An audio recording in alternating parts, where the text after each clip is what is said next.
Sahabat RHK yang diberkati Tuhan, sebelum kita membaca Alkitab dan mendengarkan renungan harian keluarga, mari kita berdoa. Bapa Surgawi, terima kasih karena Engkau telah menyediakan keselamatan melalui Yesus Kristus. Terima kasih juga karena Engkau memperingatkan kami tentang pentingnya beriman kepadanya. Dan melalui kebenaran firman-Mu saat ini, kami mau taat dan setia merenungkan dan melakukannya.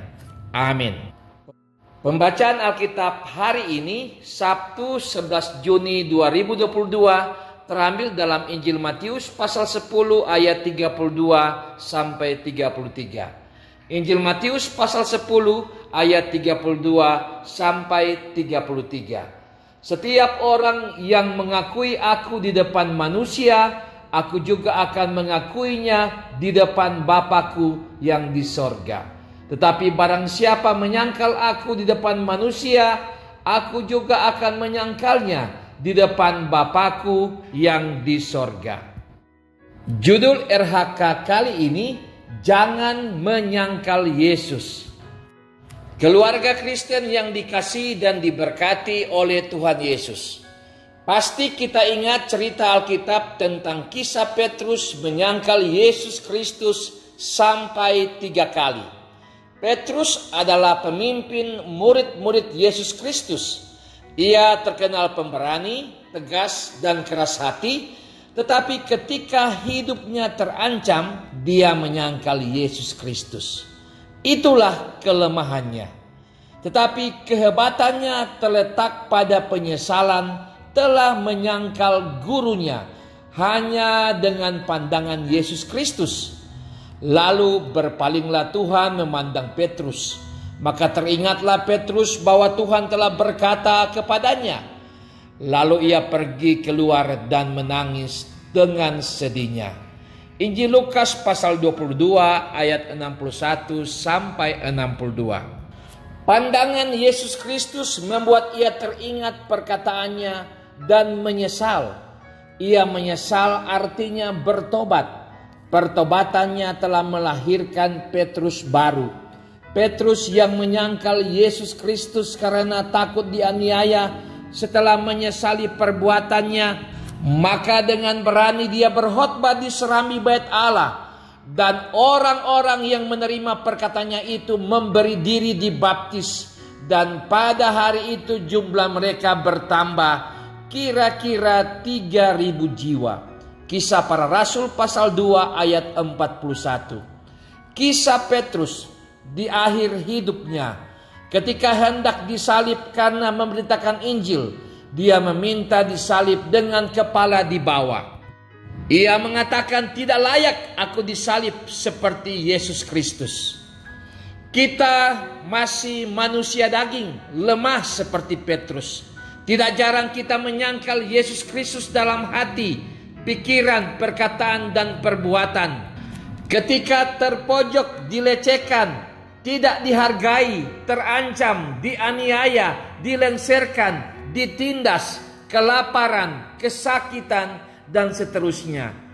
Firman Tuhan Yesus Kristus hari ini mengingatkan bahwa melalui pertobatan dan baptisan, kita sebagai manusia daging telah menerima Roh Kudus.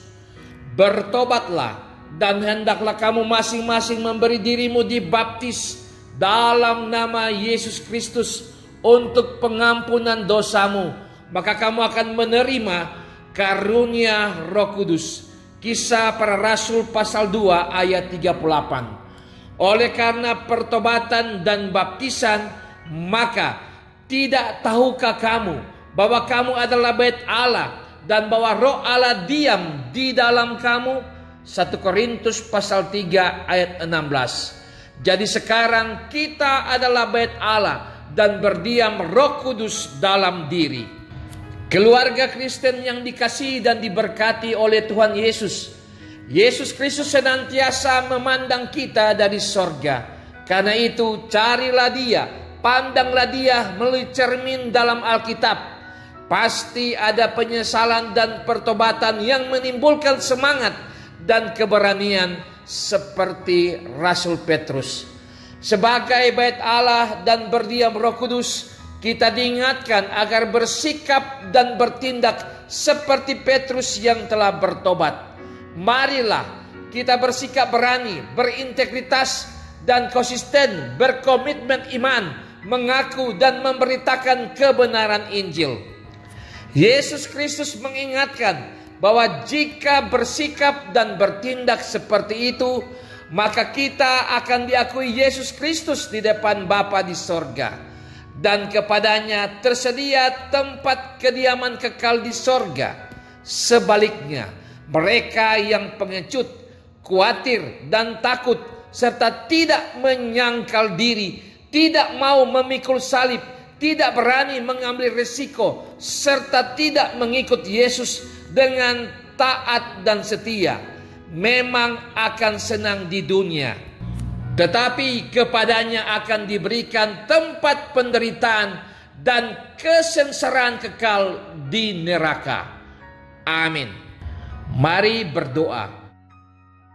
Ya Yesus Kristus, kami bersyukur atas peringatanmu untuk tidak menyangkalmu dalam hidup ini. Jika engkau mendapati kami menyangkal engkau, baik secara terbuka maupun tersembunyi, pandangkanlah kiranya wajah-Mu kepada kami. Ampuni kami, barui kami, bangkitkan semangat dan keberanian kami untuk memberitakan Injil. Amin.